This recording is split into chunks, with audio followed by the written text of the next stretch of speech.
Welcome back to Red Cedar Radar. A little bit of a different setup today. Haven't been sitting at home like this in a while. Usually you see us post game. But today on the pod, I'm joined by Paul again, familiar face we just saw in our last episode. We are going to be talking kind of all things Michigan State basketball postseason stuff. So, Big Ten tournament, March Madness, kind of how they've done in these past 5 games and maybe how they've exceeded expectations with their recent wins. Just breaking things down as we look ahead to all the exciting things that are coming in March. Uh, I say we jump right in. Do you have anything to Sounds say good. before we start? No, I think we can just jump right into the topics. We got a lot Okay. to talk about. It's been an Yeah. exciting season so far. It has been. It has been. So let's start with MSU's recent 5 game winning streak. Paul pulled together some very interesting and exciting math about kind of what the odds were for Michigan State to come out on top of those last 5 games. You want to jump right in and kind of talk about that, and then we can kind of go Y- from there? Yeah, it's a bit of a novelty calculation, but Hmm. basically I just took the point spreads for each of those 5 games, and I think MSU was an underdog in 3 of those 5. Mm. Um, the 3 road games, so at Illinois, at Michigan, and at Maryland. If you like 3, 4, 5 points in some cases. Hmm. And if I can, convert those to a probability, and then you just sort of multiply them all together. And when I ran through the numbers, it said there was only a 1.7% chance for MSU to have won all 5 of those games, which was lower than I expected. I mean, it seemed Yeah. somewhat unlikely. And I guess you could argue whether that's really valid or not. But I think it does tell us something, which is it was a pretty remarkable streak. Hmm. Um, and then that doesn't even consider the fact that they won pretty much, with the exception of the Maryland game, they won all those games pretty handily. I mean, they had a solid lead. Even in the Maryland game, they had a 9-point lead with 5 minutes left. So these were not dramatic come from behind wins, especially not in the second half. And so Yeah. that was exciting, and especially on the heels of a really rough patch in early February where they had lost 3 or 4 games, Yeah. and the wheels seemed to be coming off, and then just they hit the switch and they found another gear. So it was definitely exciting to watch. I think those numbers put into perspective how I was feeling about these 5 games. Hmm. Like you said, after that rough patch, definitely that loss to Indiana, it felt like no way that they can come out on top of all of these games. They're going to drop a couple. That's just kind of what I was thinking heading into it.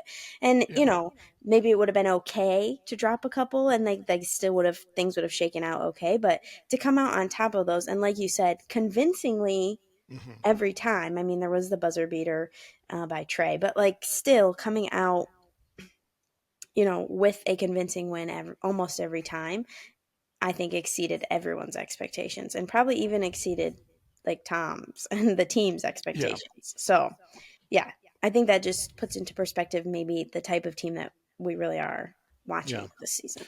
And you do kind of wonder if the team kind of needed that kind of reality check or humility check, whatever Yeah. you want to call it, because I mean they hadn't lost a game in 2 months when they Hmm. took that West Coast trip. Yeah. And I think they did get humbled a little bit, and they had to sort of recommit to, playing hard, playing fast. Yeah. One could also speculate that there was some illness going around the team at that time. I think that was also true, and Yeah. they did look sluggish. Hmm. But once they kind of all got their sea legs against Illinois, there's been no turning back since. Yeah, yeah. Well, I think definitely like you learn a lot about your team and your guys when you have those moments where you lose a couple games that maybe you shouldn't. And Mhm. it speaks to what they've been building as far as like chemistry and culture wise with Mhm. their motto of like strength in numbers and things like that. Being able to bounce back this impressively, I think is a great testament to kind of what they've built on the like chemistry level, like I said. Yeah, absolutely. Anything else you want to say about those last 5 wins before we jump into Big Ten tournament stuff? Um, yeah, I think so. Um, One thing that's kind of interesting to note is, I mean, there have been a few trends that we've seen in those 5 wins, and one I think is they are playing a lot faster. I mentioned that a few minutes ago. Hmm. That one I think was notable right from the Illinois game. Is they were just going, a warp speed. I think was a comment that was made on one of the broadcasts that Izzo wanted them to play at warp speed, Yeah. and you could just see that increase in intensity that we had seen early in the season, but hadn't seen in that early February dip. And so that was notable. The other kind of strange thing from a kind of 4-factor statistic standpoint is the free throw shooting. and free throw rate has been way down. Like Mm-hmm. that was one way that they were, kind of beating up on teams earlier in the Right. season is they would get to the free throw line like on 40% of possessions or something like that, or 40% of the shots came from the free throw line. But that's gone way down. It's been like half of that over the last, every game but the Purdue game in that 4 game stretch. They've gotten a pretty light whistle. Mm-hmm. Um, and I mean, on the road, you can kind of understand that. That's kind of not so shocking. Yeah. Against Wisconsin, it was weird. I stated I thought the officiating was not great in that game. I mean, That was a weird night. I agree. yeah, when it's 8-2, fouls are 8-2, and you're at home and you have the two in a game like Mm-hmm. that. That's just not right. So Yeah. that was strange, but it is what it is. But then they've also been shooting a little bit poorly once they Mm-hmm. get there, which is strange. So I mean, you would want that to turn around going forward. Yeah. And on some level, the overall shooting has still been not great. I mean, they hit a lot of threes against Michigan, and I think they were, okay against in some of those other games, but they're Mm-hmm. still, struggling to hit 30%, which is, not going to get it done. Right. But they're still winning, and they're still beating good teams doing that. So, we'll see how that goes going forward. But you can Yeah. sort of look at both the positive and negative side of that. It's interesting that we're still saying that because we were saying that way earlier in the year when Mm-hmm. 3-point shooting was even worse than it is now. I remember I think maybe you, Brendan, and I were on the podcast together and we were talking about like, oh, they're shooting so badly from three, but they're still winning. They're finding ways to Yeah. win. And we're still saying that and they're still doing it. You would want the shooting to get better, but the fact that they've been able to keep that trend going with being able to perform without it, I guess is inspiring. Mm-hmm. I don't know that it will last them into March, but that's hard to say because it's lasted them this long, and I wouldn't have guessed that at the beginning of the season. So I Yeah. don't know. Well, and as we'll talk about a little bit later, they've positioned themselves to get some softer games at the beginning of the NCAA tournament. Hmm. That Hmm. you would think that even at this rate they can continue to sort of get by even if they don't Yeah. shoot the three well. But you get to that second weekend and beyond, you got to think they're going to have to find their shooting touch eventually, or they're going to run into a team that they can't outscore, even Right. with their defense, which has been very, very, very, very good. Yes, it has. Yeah. Um, but I mean, at the same time, we know that these guys historically have been better shooters Hmm. across. I mean, there's half a dozen guys practically. Not quite that many. But I mean, Akins Hmm. was close to a 40% shooter last year, and he's below 30 this year. Yeah. Holloman shot way better last year. Frankie Fiddler shot way better at Omaha. Level Yep. down, but still, these guys have done it before, and Hmm. it's a little bit overly optimistic to expect that overnight they're just going to turn into the last year's version of themselves from the three Yeah. point line. But I mean, one or two of the guys could. It's Yeah. possible, and Yeah. if that happens, they could win a lot of games in March, Hmm. Hmm. maybe up to 6. So we'll see Yeah. how that goes. Yeah. Okay. Are you ready to jump into Big Ten tournament? Yeah, we'll talk. I wanted to first touch on some of the kind of end game scenarios for the Yeah. Big Ten regular season Absolutely. Yeah, because that is because coming soon here.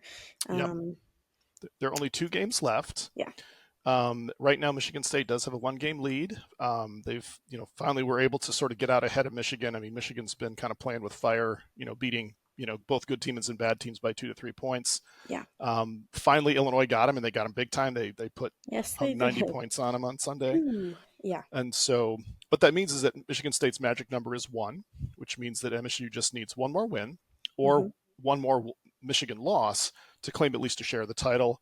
If they Yeah. get 2, it's a outright title. We are recording this on Tuesday. I think Michigan plays tomorrow on Wednesday night. That's Is that correct. right? Okay, That's correct. so And things they may get be Maryland, different.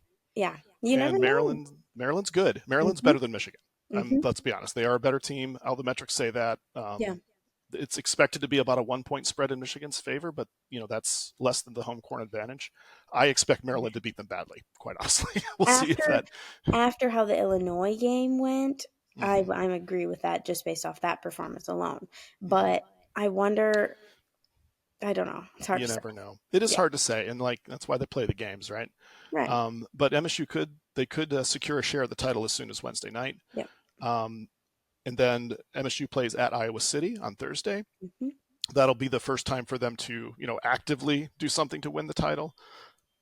Yeah. Iowa's not good. Iowa's kind of fighting for their Big Ten tournament lives. They're Yeah. kind of on the cusp of that last spot that's going to not get invited to Indianapolis. Yeah. I don't know if that's good or bad. They're sort of typical Iowa. They're pretty good offense, but they couldn't guard a folding chair. So, you know, we'll see how that all goes. I mean, it could cut a couple different ways, because sometimes MSU can't score on a folding chair. So, Yeah. but I mean, MSU will be a pretty healthy favorite there. I would expect them to win that game, Hmm. and that could be by Thursday night, the Big Ten race could be completely over, and the game against Michigan could not matter at all. Yeah. Yeah. Um, but there's other scenarios where MSU could wind up sharing the title with Michigan. Hmm. Um, in most of those cases, obviously, MSU would have to lose either to Iowa or to Hmm. Michigan. I have a hard time seeing this MSU team losing to Michigan at home in the last game of the season. Again, it's I possible, agree. but I think Tom Izzo's anger would override any potential power that the Wolverines might have to score more points. We'll see about that. That's just Yeah. a theory. But yeah, I think I calculated there's a 97% chance that MSU will at least share the title. Okay. Um, and the odds for a solo title right now are 84%. Okay. So, Okay. it's likely. I think it's very likely that MSU will get another Big Ten title, and that'll actually be Tom Izzo's 11th, which Yes. Hmm. would tie the Big Ten all-time record with Bob Knight and with a coach named Ward Lambert, who coached at Purdue before World War II. When Purdue had their one and only national title, I believe, in 1936. Fun facts, Boilermakers. So yeah, that's what they're playing for over the next almost a week, not quite a week, but it should be exciting. It'll be unless something disastrous happens, it'll be another banner in the rafters, and that's always a good day when you can hang a banner. Yeah, absolutely.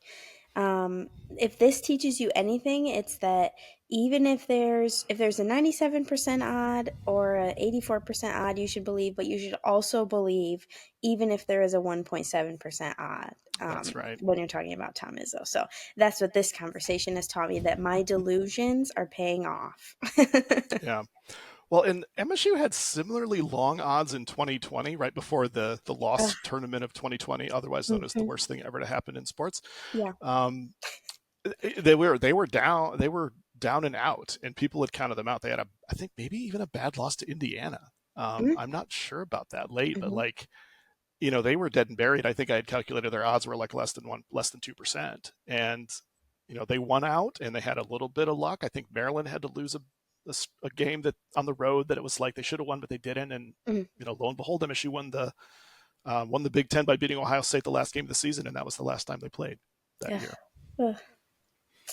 I don't Let's want to not bring cry that on up. the Those are podcast, but sad yeah, memories. yeah. Let's think happily for the future, maybe.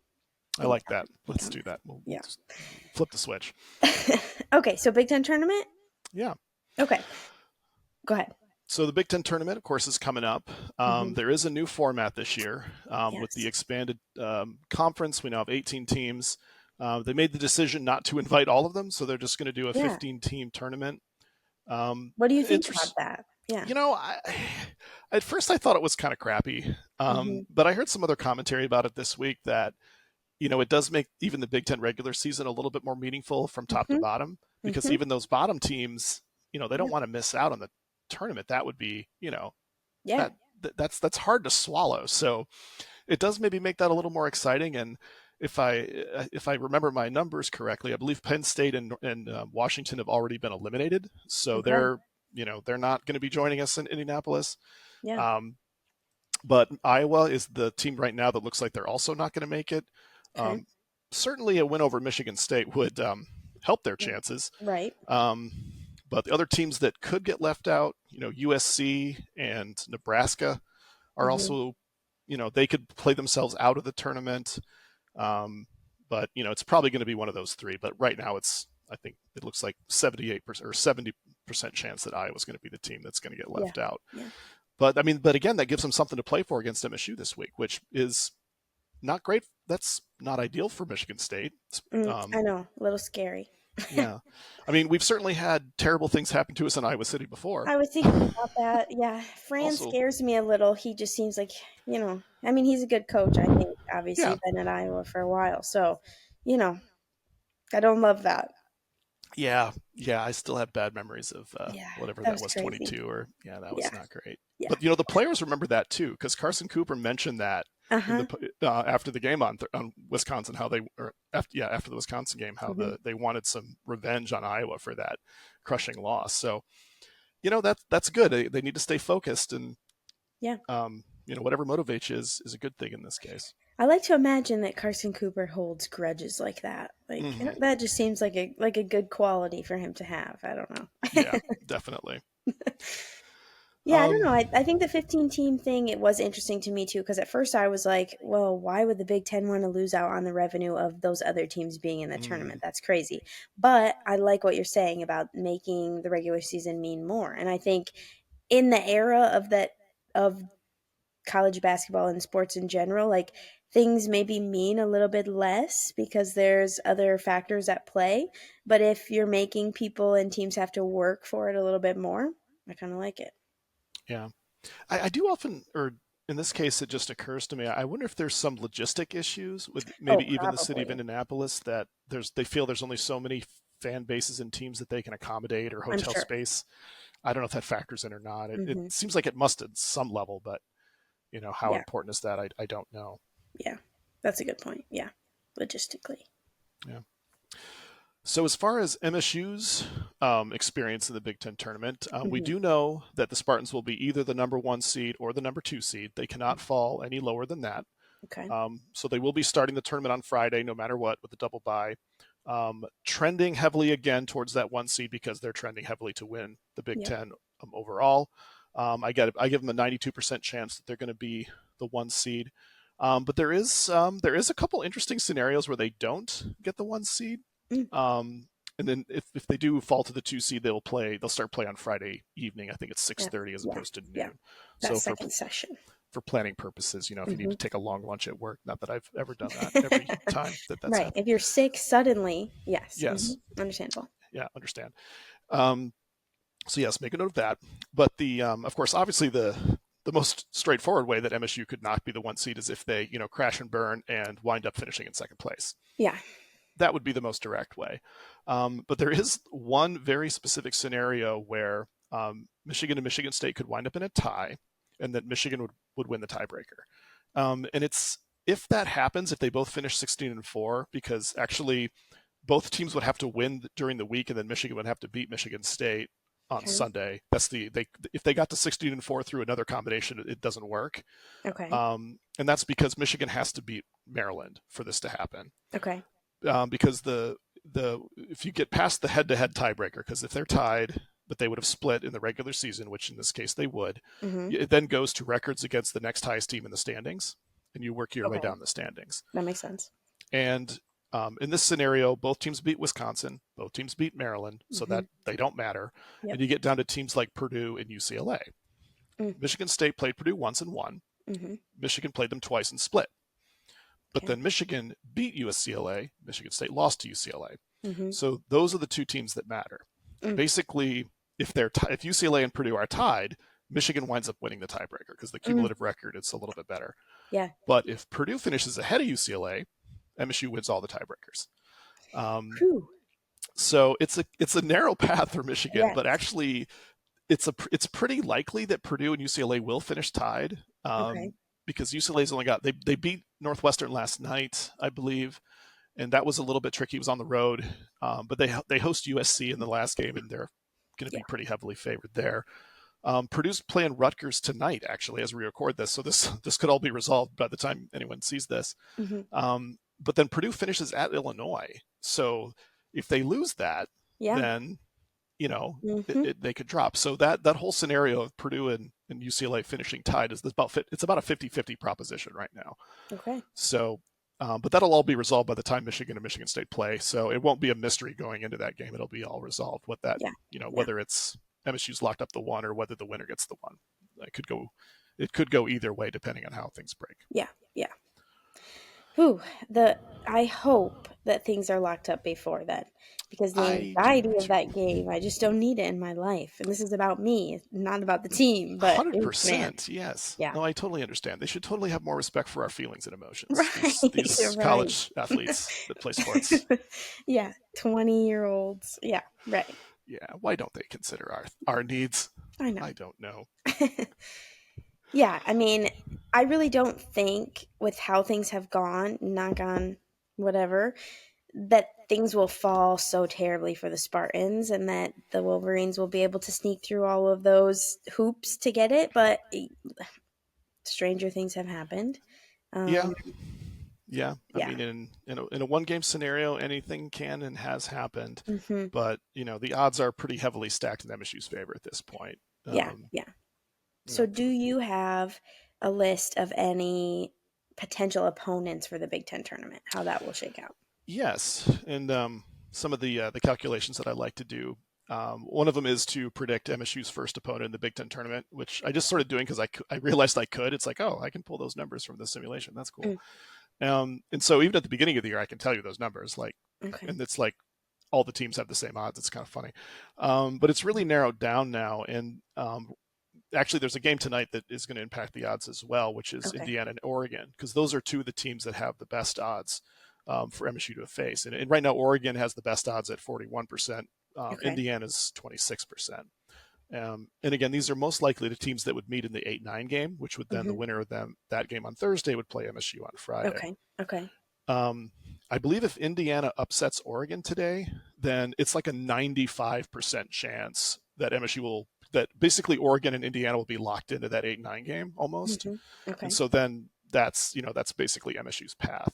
Yeah. The other two teams that, could be in play, actually Illinois, is hovering around that 7 to 10 seed range. That's a 17% chance that MSU would face them. Okay. And then Ohio State is the next most likely. Okay. Um, I would like to avoid Illinois again. They always Yeah. say that you don't want to play a team. It's hard to beat a team three times. Yes, I agree. And They I just don't. they're angry at us. So Yes, they have again they have many feelings about the yeah. Spartans. They took it out Much on Michigan. They were angry at us and they took they it out on they Michigan. really did, and I take Thanks back for all the that. bad things I said about them. Yeah. Yeah, I was like looking in my closet to see if I had any orange during that game. But Yeah. Oh, I got some orange. I could break some orange out. I got to think about that. but yeah, I would really like to not see them again. No. Indiana would be nice maybe to I. avenge a Yep. loss. I'd love to see them again. Yep. I don't know That'd be much fun. about Oregon. I haven't watched them play too much this season. Yeah. I mean, there was the game of two halves at Breslin that Right. wound up going MSU's favor, but Hmm. Yeah. um, Other than that, I don't know. I mean, yeah, Oregon doesn't worry me. Actually, Ohio State concerns me a little bit more, although they've kind of limped down the stretch. So, mm, and I do think that first game on Friday is the scary. That's honestly the scariest one of the whole tournament. I think okay. because that MSU is going to be facing a team that played the day before.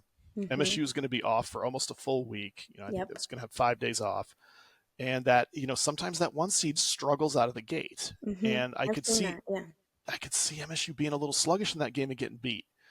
Um, Now, Oh, yeah. some would argue that's okay. It's the Big Ten tournament. Right. It's not as important as the regular season. We all get it. Um, but I think it would be nice for this team to make a little run in the Big Ten tournament. It's been a I think couple so too. years. I feel like I have mixed feelings about the Big Ten tournament because obviously you want the team to win, Yeah, right? of course. Duh. But like you just said, like an early exit after having a great regular season, Yeah. eh, I wouldn't say is good, but like is okay or whatever. I would like for this team to win the regular season, to win the Big Ten tournament, then Mm-hmm. go on a run in March, obviously. But because that just seems like what they want as a group. Mm-hmm. Obviously, every team wants that as a group, but it just seems like that they're reaching higher for as much as possible. So, like, for them to be able to grab regular season and Big Ten tournament champs would kind of speak to how they've done all season. But Mm-hmm. yeah, I'm always torn about how things go in the Big Ten tournament. I like Yeah. Indy. I'm gonna go Yeah. to the Big Ten tournament as a fan I'm. with my family. Oh, cool. So I would like to stay in Indy and watch more Michigan State basketball for as long as possible. But whatever Yeah. happens is okay. Yeah. That first game. I want to say it's a coin flip. It shouldn't be, but it does make me nervous. Hmm. Hmm. And I do think in this case, especially based on how deep this team is, and I mean, they seem to be fully healthy now, Yeah. they don't really need the rest. Right. And so I'm totally okay with them playing all 3 days. And I Yeah. think especially since as we look start to project to the NCAA tournament, which we'll talk about next, Yep. they're really likely to start the tournament in either Milwaukee or Cleveland, which is a Mhm. Friday Sunday site. Mhm. So they're going to have another almost full week off Yep. before they head, and they're not going to have to go very far. Yeah. So Yeah.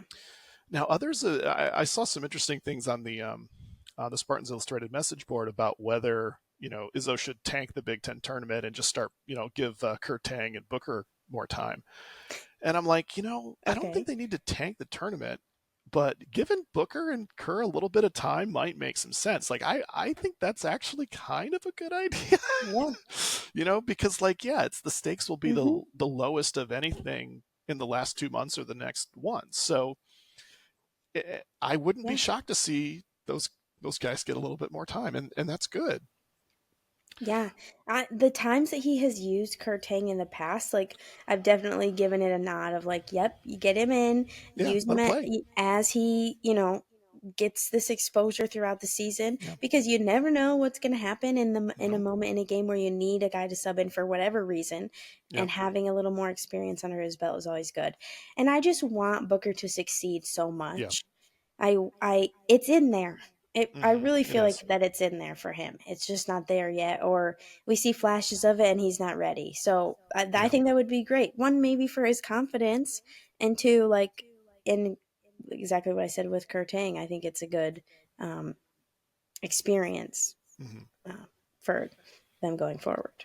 Yeah, yeah, and I feel like Booker's played with a little bit better motor the last few games. I Like, agree. I felt he was really motivated to play Maryland, and I don't know if it's Mm, because they have those two bigs that are really good, and maybe yeah. the one guy he might have played against before, like maybe they know each other Mm. because they're close to same age. I think Queen was the one I'm thinking of. Oh yes. Mm-hmm. I don't know, but it does seem like that's a possibility. Maybe. And he looked okay, but yeah, Yeah. it's I think we all expect him to be playing a little bit more, a little bit better at this point. But Yeah.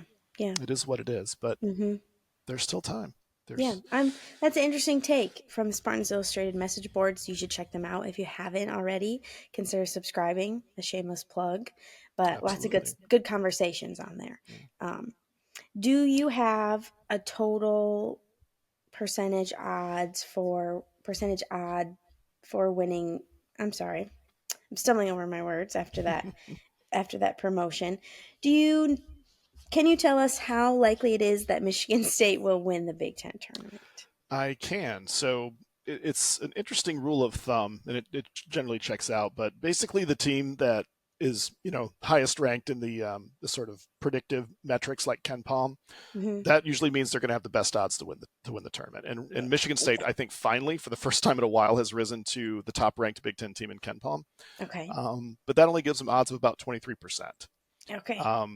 Wisconsin is they've got odds just a half step behind at 20%. Okay. Maryland, Purdue, and Illinois, and actually Michigan, their odds are all between like 8 and 14%. Okay. With UCLA at 6, so it's probably going to be one of those 7 teams, and it's kind of like Wisconsin and Michigan State are out in front, and then those other 5 teams are all kind of thrown in a blender. Mm-hmm. So this is the kind of year where it could be a pretty wild tournament. Yeah. Yeah. Um, so I think any of those 7 teams could frankly win it.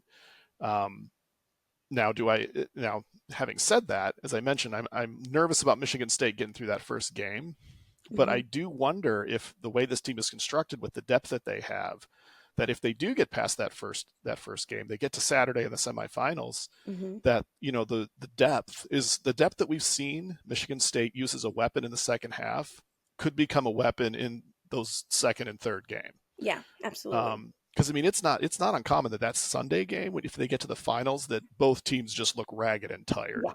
Yeah. And this year with this MSU squad, they might look fresh as daisies, and they Mm-hmm. could they Mm-hmm. could whoever they're playing, they could run right off the court. That wouldn't Yeah. shock me at all. Yeah. So I'm kind of expecting they'll either go home early or they'll win the whole thing. I don't know Okay. if they were to lose on Saturday, I'd be very surprised, honestly. Okay. I like So that. we'll see what Yeah. One happens. or the other. Yeah. Yeah, it's feast or famine, maybe. I don't know. Mm-hmm. Mm-hmm. Yeah. Okay. Anything else about the Big Ten tournament before we jump into March Madness? I feel like Um, that gives a pretty good picture. Yeah, I think it'll be a fun event. I will actually, we just got our media credential approved, so I will be there in person. So that'll be Yeah. fun. Awesome. I've never covered post-game basketball or postseason basketball before, so I'm really looking forward to it. I was able to Awesome. That's carve so out some fun. time Well, this year. I'll have to let you know where my seats are. We'll do a long distance wave. Yeah. Yeah, Yep. fun. Do you know who else is going from Spartans Illustrated? I believe that Jacob is going, David is going, and then I believe Abby and Jonah are going to be joining us as well from the We Got Nice. It podcast. So, Nice. Very cool. All right. yeah. That's awesome. Okay, jumping into from the Big Ten tournament to March Madness. I'll let you take it away and kind of interject as we go. What have you figured out as far as the big dance goes? Well, I think right now the general consensus is that Michigan State is pretty solidly on the number 2 line, the number 2 seed line. That's, as I say, it's pretty much a consensus. I actually have my own little algorithm that I use to calculate the seed line, and I have them like as the number 7 overall team, which is pretty much where everybody else has them. So I do think that's pretty close to a consensus. And I imagine that they could, if they were to like lose out, they could probably fall to the 3 or maybe even the 4. But I don't know I don't know where the floor is right now. It's no lower than that. Okay. But I Okay. fully expect them to finish the season strong and end up as a 2 seed. So I Mhm. think, Mhm. I don't say it's locked in, but I'm pretty confident that that's where they'll be on Selection Sunday, um, Yeah. which is a lot nicer than the bubble. Let's be honest. Right. Oh my gosh, yes. Don't even say those words to Yeah. me. Whew, man. Look at how far we've come from that. Yes. I mean, it's been 2019 since we had Oh, a Selection Sunday that happened where we weren't, kind of sweating a little sweating. bit. Yeah. Yeah, yeah, that's an interesting point. You're right. So that's a good feeling. 2019. Yeah. Yeah, that was a good season. But I mean, MSU was a 2 seed then as well. But Yeah. I was looking at the some of the different bracket scenarios, and I think that we can get a hint of how this might shake out. I first already mentioned that MSU would get kind of preferential geographic placement in the first weekend in either Cleveland or Milwaukee. Hmm. I think that's virtually guaranteed. I would say Cleveland, I think, is very likely. Milwaukee is maybe the fallback position. Wisconsin, I expect will be in Milwaukee for obvious reasons as well. Yeah. Um, but if you look at the way the bracket is laid out, or more likely, or more specifically, the teams that are placed ahead of Michigan State Hmm. generally, you've got Auburn, who's generally considered the number 1 team in the country. You've got Yeah. Duke, who's also, you know, number 2 in the country. You Yeah. could argue that those being 1-2. I mean, Duke actually beat Auburn head to head this year, Hmm. um, but Duke plays the ACC is so weak this year that it'd be hard to justify placing Duke ahead of Auburn unless Auburn really crashes and burns in the SEC tournament or something, which is possible. Yeah. Um, and so those 2 teams, they'll get, again, preferential geographical placement. Auburn will almost certainly go to Atlanta in the South region. Okay. Duke might prefer to go to Atlanta, but they'll most likely be sent to Newark, New Jersey, which sounds like such a Okay. lovely place to go in the month of I know. March. Isn't that funny? Yeah. So that's technically the East region. Duke would be the geographically farthest east team, so it kind of makes sense to send them there. Yeah. Yeah. Um, Although one curveball is that I believe Duke does like going to Indianapolis, and Mm. Indianapolis is the location of the Midwest Regional. Okay. That will play an important role later in this discussion. Hmm. But right now, I think most people have Duke, Duke in the East, Auburn in the South. That's almost set in stone at this Yeah. point. Like, Yeah.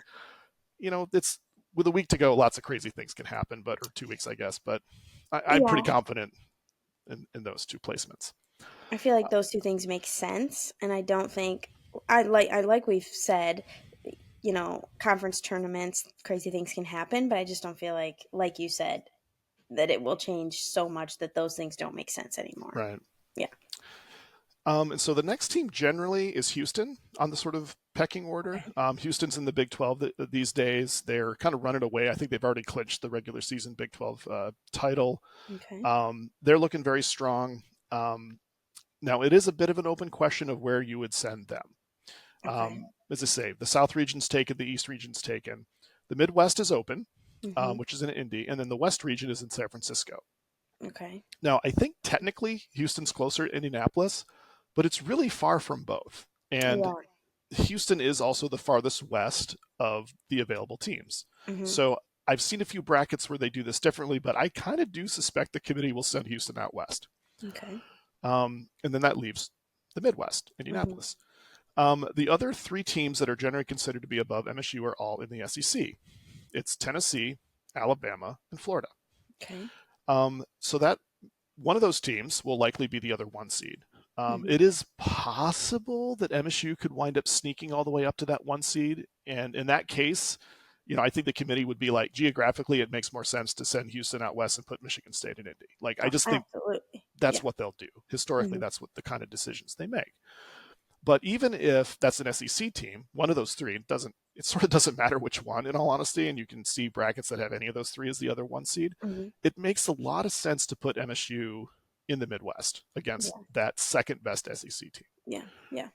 That's a good draw, I think, personally. Mhm. I think I'd much Mhm. rather play them than those other three number 1 seeds that we Oh, talked about. absolutely. I agree. So I do think that is the most likely placement for the Spartans. Okay. And obviously that would be, it'd be a short trip for Spartan Amazing. fans. Yeah. It'd Yeah. be, you don't get placed with Duke. A lot of people are freaked out that we're going to get placed with Duke again. Mhm. You're not going to get sent out west to play Houston, although Right. they could send the second best SEC team and Michigan State to San Francisco. That might happen. Yeah, that'd be kind of crazy, but it could. It could. Um, but it, That scares me more than anything else because of what happened in California this year already. So don't like that yeah, one. yeah, that's a Mhm. good point. Mhm. That's a very good point. Yeah, this team could be practically undefeated. I mean, yeah, I guess they lost in Atlanta also because that was where the Champions Classic was. But Oh yeah. um, anyway, but I mean, I guess the other scenario is if MSU, does, for example, lose on that Friday, the Big Ten tournament, and they Mhm. still are a 2 seed, but they get kind of downgraded, then they could wind up in Atlanta paired up with Auburn, which would be a little bit rougher. Mhm. Mhm. But either way, I think it's very, very likely that MSU will be placed either with Auburn or with another of the SEC teams. I wish that we would have gotten to watch Auburn and the Maui Invitational. They Mm, always played they always played different sessions than Michigan State, so I never saw them play. I did see Bruce Pearl miss multiple free throws that he was supposed to make, so I don't know that that plays a factor. If we're going by strictly coaches being able to make their free throws, Michigan State has got this in the bag.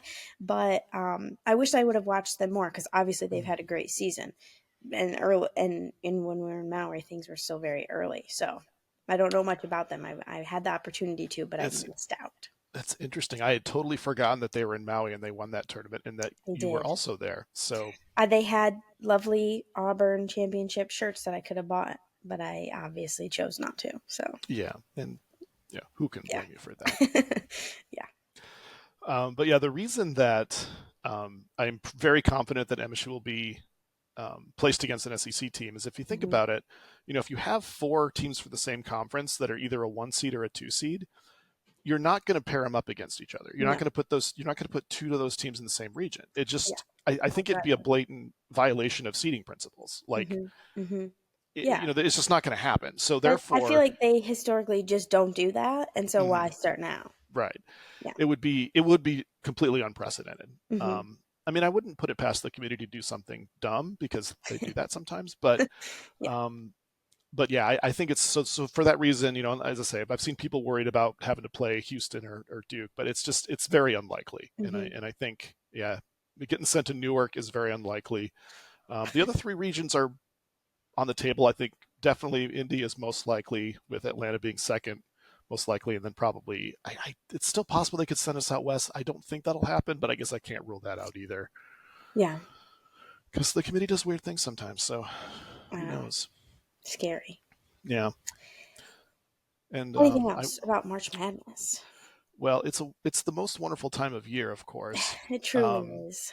and as I think about the tournament, we talked about this a little before that you know MSU, if MSU does go out early, they're going to be pretty rusty by the time they get to that first game Mm, on Friday. But most right. likely it'll be a 15 seed, which most of the time 2 seeds beat, about 95% of the time actually. Yeah, yeah. Some team that we've heard of may have been bitten by the upset bug before, but what are No, the odds of it happening twice? It's no, really no, no, no, no, small. no. I Right, could right. calculate those, um, but you feel confident in that first game. You should be Hmm. okay. Hmm. And the thing about this team that I really like going into March is that because of that depth and because of the strength in numbers and the problem of, even Izzo says he doesn't know which player is going to be good on any given day. Hmm. I think this team is a nightmare in the 1 day prep, an absolute Yes, nightmare. yes, And yes. I so, agree. that 7-10 game or the 7-10 team that comes out of that, and I could look at the list of who some of those candidates would be, and it changes, so it's almost not worth looking at for another few days. Yeah, But for now, yeah. Hmm. if that's especially a coach that's never gone against Izzo before, like that Hmm. could be a bloodbath, quite Yeah. honestly. Um, All year long, I've been listening very intently, and I've been very interested in all of the opposing coaches, what they've had to say about this squad this year. Like mhm, even back with some of the like little non-conference schools, like they all had really interesting things to say about the way that this team was made up. And every single guy has said or been asked a similar question about like what is prep like for a team like this, and they've all said like, yeah, you don't know who's going to go off, and you have to prep for 10, 11 guys, and sometimes your players just can't keep up with all that information in a short turnaround. So mhm. that has been a trend with almost every coach, even coaches that in the Big Ten that know Izzo, know baseline things about him that they prep for, uh, have said that it's been difficult. So like you said, a coach that maybe hasn't faced Izzo at all and is coming off of such a short turnaround early in the tournament, that's going to be tough. I think that's going to be a big factor. Yeah. And even, I mean, and even I think will help in them in the Big Ten tournament. Oh I yeah. mean, that's the same sort of turnaround, even though those teams are more familiar with what MSU has got going on this year. Uh, I think that will play a factor big time. Yeah. Well, just for a little bit of benchmarking, teams, according to Bracket Matrix, that are currently listed on either the 7 line or the 10 line, Okay. a lot of interestingly familiar names like Mm. Kansas or Memphis or Oh, UCLA, oh my um, gosh. all Okay. teams that we've played already this year. So I Mm-hmm. would hope that Mm-hmm. the committee would be mindful of that and would not place them in our Yeah. pod. Yeah. But you get a little bit constrained at that point in putting the bracket together, and they Right. might not have a choice, honestly. You know But what? All three of those would be really good revenge games for Carson Cooper. Because uh, in my mind, now that he brought up that last game against Iowa, he's someone that keeps a little book of teams that he wants to come back to. So, I mean, all of those um, would be fabulous for TV ratings. If we're oh thinking yeah, TV ratings, those would be great, but might make me yeah, nervous. interesting. Now, other teams in the vicinity, Mississippi, Ole Miss Okay. is Mm-hmm. also projected as a 7 seed right now, as are Louisville, Mississippi State are sixes. St. Mary's is a Okay. six. Oregon is a six. Um, Now, here's a trivia question for you, Sydney. Do you know who Ole Miss's head coach is? I don't. Chris Beard, formerly of Texas Tech, the last team to beat Oh. Michigan State in the Final Four. Ew. Yeah, I was there at that game, and I think I said maybe terrible things about him, and I didn't even know him. Yeah, he had kind of a Interesting. interesting history. He was at Texas for a while, and he had a little bit of a scandal and went up in Ole Miss. But I guess we don't need to mention that anymore.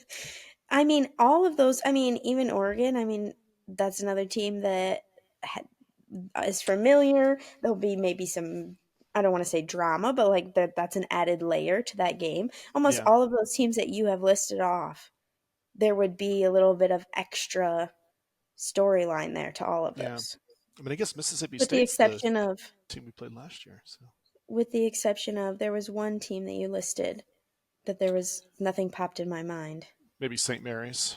Yes, yeah, yeah, Yeah, yeah. out Hmm. of the West Coast, one of Gonzaga's chief rivals. I don't know if MSU's ever played St. Mary's. I could be wrong on that, but I don't know. just to list up some other options in the um, the 10 seed line would be San Diego State, Baylor, West Virginia, Georgia. Kind of no opinion on any of Okay. those teams. Mm, yeah. Teams that in the 8-9 line: Illinois, BYU, Gonzaga, UConn, Creighton, Vandy, New Mexico, and Utah State. So a lot of West Coast, Mountain West teams in that batch. Mhm. And Mhm. again, that's all the teams on the 7 through 10 line. So Yeah. things So will so many change, teams will options. Yeah. shuffle, but Yeah. likely MSU facing a team like that um, in that second round. Yeah. Yeah. Um, and I would feel confident in that. Now, as we move to the Sweet 16, that round I think could be the round where MSU gets gotten because again, I think the depth is a major weapon with this team, but the first game of the weekend, therefore, is more vulnerable. Mm-hmm. And Izzo's his record is honestly a lot better in the second day of the weekend. Like statistically, it's way Interesting. better. Mm-hmm. Um, and so I do wonder, if they can again, if he can get through that Sweet 16 round, and you should be, if you're the 2 seed, you should be favored in that game. Um, and teams that would potentially line up against right now would include Iowa State, St. John's, Texas Tech, or Kentucky. Okay. Um, any of those Yeah. would be interesting. I have gone on record of saying that the one team in the tournament I don't want to draw is St. John's, Yeah. because Mm-hmm. I do not want to play Rick Pitino again, ever again Yeah. in my entire life. Yeah. If that happens and he wears that white suit, I'll be upset. Yeah. I mean, the funny thing is, Izzo's actually got a pretty good track record against Rick Pitino in the tournament. I think they've met 3 times, and Izzo's won 2 of the 3 times, Okay. um, including probably honestly my favorite win of, other than the title game in 2000. In 2009, Mm. Izzo went against Pitino in the regional final, I believe in Indianapolis, and Okay. Louisville was they were the #1 overall seed, and they came. Everybody thought that they were just, they were going to win the tournament. This was Pitino's year. It was going to be great. They were very Mm. cocky, and like the early minutes of that game, they were like flexing when they'd make a play or whatever. Yeah. Yeah. And that 2009 team, like that was a Travis Walton team, and Travis Walton's a very bad man. He's a bad man. Like, you do not mess with Travis Walton. And like, I think there was like a free throw or something where like, he just sort of like was talking to one of the Louisville guys, and Mm. like that was it. Like, that was one of the only games I've ever watched where, with about 10 minutes to go, Mm. Louisville gave up. They gave Oh. up because MSU they were just tough as nails. They had a great defense, and Louisville could not do anything against them. And they just lost the will to continue to play that game. And I forget the final score, but MSU won that game, advanced to the Final Four in Ford Field, which was really cool. Oh, amazing. Yeah. Made it all the way to the buzzsaw called UNC in the final game. I Mm-hmm. was in the building for both of those Final Four games. Mm. But that was the last time well, no, that's actually not the last time they played in the NCAA tournament. They actually played in the regional final in 2015 as well. Okay. And MSU won that in overtime to go to the Final Four. So, Izzo's got some history. But Rick Pitino also eliminated Draymond Green. He ended Draymond Green's career in Mm. 2012. And so that was That a bit of a hurts. bummer. But yeah, I mean, the way I view it, Izzo is kind of the OG of college Mm-hmm. coaches these days. And Yeah. like, Seriously. Pitino we thought he was retired, and then he like came back from the dead practically to Yeah. coach at St. John's, or first Iona and then St. John's, and it's like, thought we were done with you, buddy. Mm-hmm. So yeah, I don't want to see Pitino, but He's also like trendy yeah, this season. Like everyone's all about him. I mean, his team's doing well, so like but I don't like trendy against it yeah. though. That just I scares mean, me. and I should say that the comments that I'm making about St. John's and Pitino, they come from a place of respect, because Oh, I've heard it argued that Pitino is possibly, from an X's and O's standpoint, the best coach of all time. mm-hmm. People have made that argument, and I don't necessarily disagree with them. He's a Oh yeah, phenomenal basketball coach, and that's why I don't want to go against him. I don't want to roll the dice against that guy anymore. Don't yeah. want to do it. He's a great coach, and he's He's also great. trendy and having a great year this year. And I feel Yeah. like those two things like really kind of help No. Yeah. teams excel. Yeah. But I do think it's very likely that they'll put St. John's in the East region with Duke, Mm. because St. John's it's That'll in New York be City. yeah. Right. So Right. if they're like a 3 seed or a 2 seed, you put them in the East region. I don't see why you wouldn't. And so for Mm-hmm. that reason, I think it's unlikely that they'll meet, and I am Yeah. 100% okay with that. Okay, so we've been chatting for a while. Yes. Any last thoughts about March Madness before we wrap up our episode here? I would like to say you'll probably be hearing from us again as March Madness kicks off. Maybe we'll do another episode like this as we know more concrete Sure. details about this tournament. But anything as of now that you want to share? Yeah, I'll say 2 things. So the one is looking at how this year's team compares to past MSU teams. Okay. And I look at it in terms of like offensive efficiency, defensive efficiency, kind of the profile of the team. Mm-hmm. And, for a long time, MSU was kind of hovering in this area of those metrics. So they were kind of a borderline national title contender. But Okay. right now they've moved into that zone of teams that have the profile of teams that have historically won the national title. So I think Okay. that it's not just a fever dream that MSU could cut down the Yeah. nets. Yeah. They wouldn't be the favorite, certainly. Um, they're right now number 9 in Ken Palm and usually need to get into the top 6. And I don't know why it's Okay. 6, but it is. That's how it That's just a plays out. weird Okay. thing. But if they get up to 6 by Selection Sunday, Okay. it's it could be it could be scary for the opponents. But one thing I've noticed, I think there's 3 past MSU tournament teams that this one kind of you can be reminded of. Okay. One is the 2005 Final Four team, which had Okay. like Mo Ager and Shannon Brown. Yep. That team was also very athletic and very deep, and they kind of ran teams off the court, including Duke and Kentucky in their region that year. Okay. 2 of the other Yeah. best tournament games in history for MSU. But actually, this team in 25 looks a little better than that team, which is good. But as far as overall efficiency, they're kind of a blend of 2 teams from the past. One Okay. being the ill-fated 2016 team that was also a 2 seed and it Mm-hmm. met with that 15 seed that shall Yeah. remain Yeah. nameless. Um, that was a very offensive-minded team. And Okay. they're kind of a blend of them and Draymond Green's senior year team that I just mentioned in 2012. That was actually that team won the Big Ten and was a number 1 seed, and they made it to the Sweet 16. And they kind of ran out of gas. I think Brandon Dawson got injured that year, and so Mm. they were Yes. running on Yes. fumes because they weren't very deep, Mm-hmm. and so they just didn't have it in the tank anymore. And they had some bad travel for that tournament as well. So um, if you take like the perfect combination of those 3 teams, that's the team that we get in 25. Okay. But they're not trending to be as good as say the teams, some of those really good teams back in the early 2000s, 99, 2000, 2001, or the 2019 team actually was statistically a Okay. very strong team. That was Izzo's Yeah. 4th best team. So they don't quite grade out that well, but they grade out pretty dang well. So Okay. Okay. we'll see what that translates to. Yeah. Yeah. That'll be interesting to watch. Yeah. Um, and then the final thing that I'll just comment on is there's been a lot of interesting discussion about potential expansion of the NCAA tournament, and this kind Mm-hmm. of Mm-hmm. really popped up out of nowhere a couple weeks ago. It has been sort of discussed on the sides or on the periphery for a while. Mm-hmm. Um, but in general, it was kind of the way it was discussed in the media was like, this is a terrible idea and everybody knows it's a terrible idea, but the wind is sort of changing direction, and now we're actually having some prominent media members that are advocating for the benefits of expanding the tournament. And Seth Davis being of is it ESPN or CBS? I forget exactly where he's ESPN, I think. affiliated. Okay. He actually wrote a little article that gave like sort of a multi-point reasons for why expansion is. Well, he didn't actually advocate for it, but it was like, here's why it might be okay or not too Okay. bad, which made me wonder if this is like him trying to prepare us for the inevitable, which if Mm. that's true, that would be very sad. Yeah. Um, but I actually composed a rebuttal to his argument. And kind of really the key point was, he's arguing that there are just more good teams.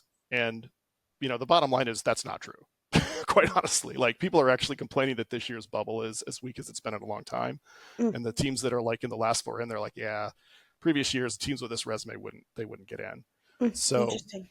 it's kind of a bad year to be talking about how, great it is for expansion Well, because it's really interesting that the Big Ten tournament decided to invite less teams, that's or a good to point. go with a model that isn't inviting the whole conference, and Yeah. then we're talking a national tournament that's inviting more.